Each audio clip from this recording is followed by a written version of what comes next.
மழை வெள்ளத்தால் பாதிக்கப்பட்ட தென் மாவட்ட மக்களுக்கு உதவிட நியூஸ்7 தமிழ் அன்பு பாலம் அமைப்பிற்கு நிவாரணப் பொருட்கள் குவிந்து வருகிறது. அதி கனமழையால் பாதிக்கப்பட்ட தென் மாவட்ட மக்களுக்கு வணிக நிறுவனங்கள், தொண்டு அமைப்புகள் மற்றும் தன்னார்வர்களுடன் இணைந்து நியூஸ்7 தமிழ் அன்பு பாலம் துயர் துடைப்பு பணிகளை மேற்கொண்டுள்ளது. அதன் ஒரு பகுதியாக திருச்சி மாவட்டம் தொட்டியத்தை சேர்ந்த முத்துச்செல்வன் 6000 ரூபாய் மதிப்பிலான அத்தியாவசிய பொருட்களை வழங்கினார்.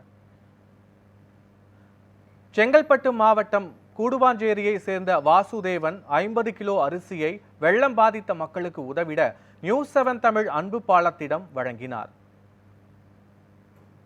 நெல்லை மாவட்டம் பாளையங்கோட்டையை சேர்ந்த விக்னேஷ் அபிஷேக் பால் பவுடர், அரிசி உள்ளிட்ட உணவுப் பொருட்களை வெள்ள நிவாரணத்திற்காக அளித்தார். சென்னை நெசப்பாக்கம் துரை டியூஷன் சென்டர் சார்பாக செந்தில்நாதன் 52 கிலோ அரிசியை வெள்ளம் பாதித்த மக்களுக்காக நியூஸ்7 தமிழ் அன்பு பாலத்திடம் வழங்கினார். சென்னை குரோம்பேட்டையை சேர்ந்த சீலன் மற்றும் முத்துக்கண்ணன் இணைந்து தண்ணீர் பாட்டில்கள், பிஸ்கட் பாக்கெட்டுகளை வழங்கினர்.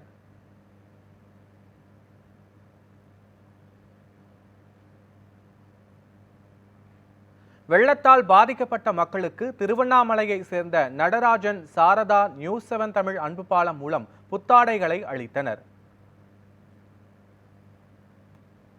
திருப்பூர் மாவட்டம் விஜய் மக்கள் இயக்கம் சார்பாக 10,000 ரூபாய் மதிப்புள்ள நிவாரணப் பொருட்களை நியூஸ்7 தமிழின் அன்பு பாலம் குழுவினரிடம் வழங்கினர்.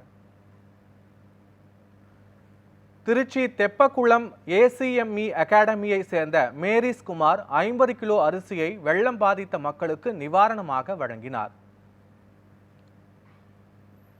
மழை வெள்ளத்தால் பாதிக்கப்பட்ட தென் மாவட்ட மக்களுக்காக நியூஸ்7 தமிழ் அன்பு பாலம் மூலம் மதுரை காளவாசலை சேர்ந்த நௌஷாத் 1200 பிஸ்கட் பாக்கெட்டுகளை வழங்கினார்.